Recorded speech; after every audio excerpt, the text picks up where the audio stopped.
Hola chicos, bienvenidos a un nuevo video donde vamos a hablar acerca de la pedagogía, sus fundamentos, qué es, su origen, la etimología, historia, principios y también sobre los paradigmas educativos. En fin, vamos a hacer un resumen acerca de estos temas. Empecemos, ¿por qué es la pedagogía?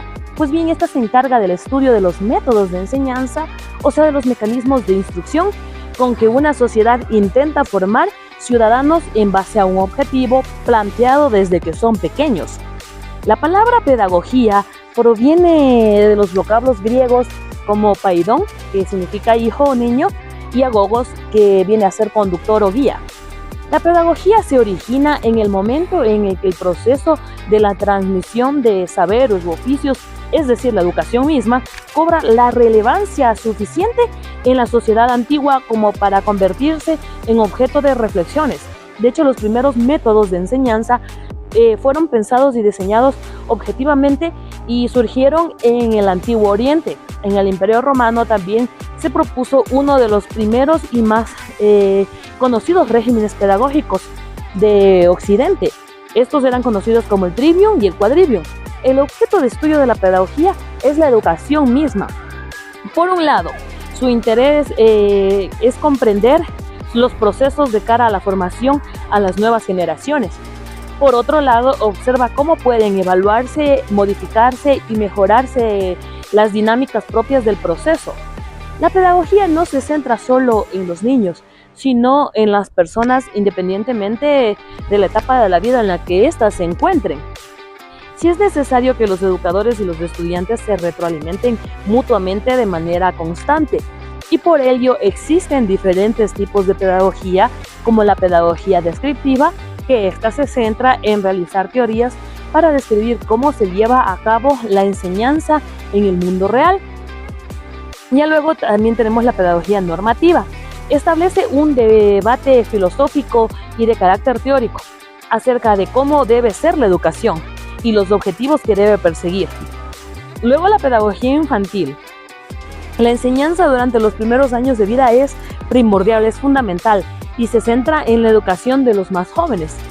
También tenemos la pedagogía social, y esta se utiliza desde los servicios sociales para dar respuestas a las necesidades de aprendizaje que tienen las personas en riesgo social.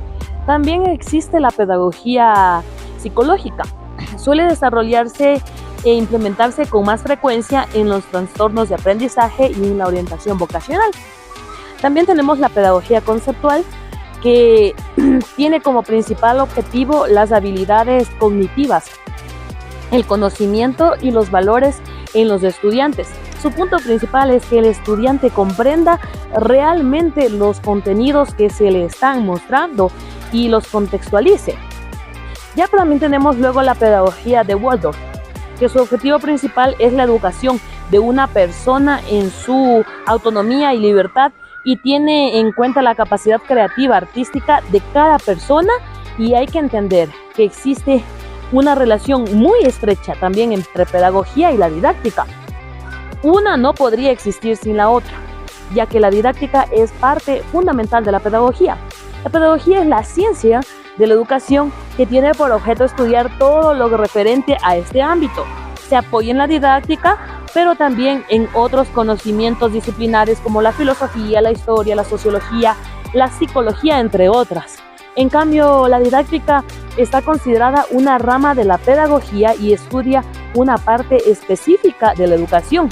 Concretamente estudia el conjunto de métodos, de técnicas y de estrategias para favorecer la enseñanza y el aprendizaje.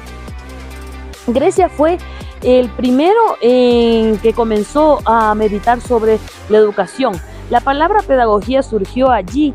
Las demandas educativas también son muy fundamentales en la actualidad y tratan de los desafíos y expectativas que debe cumplir el sistema educativo para preparar a los estudiantes hacia el éxito. Algunas de las demandas educativas actuales incluyen las necesidades de un plan de estudio que enfatice el pensamiento crítico, la resolución de problemas y la creatividad.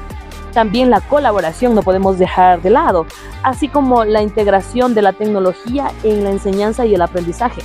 Otra demanda también es la necesidad de que los docentes tengan las habilidades y los conocimientos necesarios para implementar estrategias de enseñanza que sean efectivas, incluido también el aprendizaje personalizado y el aprendizaje basado en proyectos, también el aprendizaje en la indagación. Además, existe una demanda también que no podemos dejar de lado, que es la educación que sea más inclusiva, más equitativa y que brinde igualdad de oportunidad a todos los estudiantes, independientemente de su origen, cultura o habilidades. Ya también tenemos por otro lado los paradigmas educativos, y esto se refiere a las diferentes formas en que los educadores y los padres conceptualizan los resultados deseados para los estudiantes, los niños, y existen diferentes paradigmas educativos. Tenemos el paradigma educativo tradicional, donde la educación se centra en la transmisión unidireccional de información del profesor hacia el estudiante. El profesor es considerado máxima autoridad en el aula y su principal función es impartir conocimientos. Y luego también tenemos el conductismo. En este se enfoca en el comportamiento observable y medible del estudiante. Los objetivos de aprendizaje se establecen claramente y se utilizan recompensas y castigos. Aquí entra el experimento de Pavlov. ¿Para qué? Para fomentar el comportamiento deseado. Luego tenemos el constructivismo. Este se enfoca en el aprendizaje activo y la construcción del conocimiento por parte del estudiante. Se alienta a los estudiantes a explorar y descubrir por sí mismos, por sí solos. Y el papel del maestro es el de facilitador.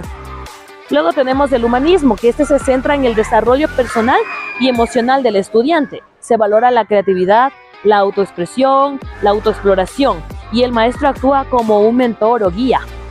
No podemos dejar de lado el cognitivismo, que este paradigma se enfoca en el proceso mental del aprendizaje.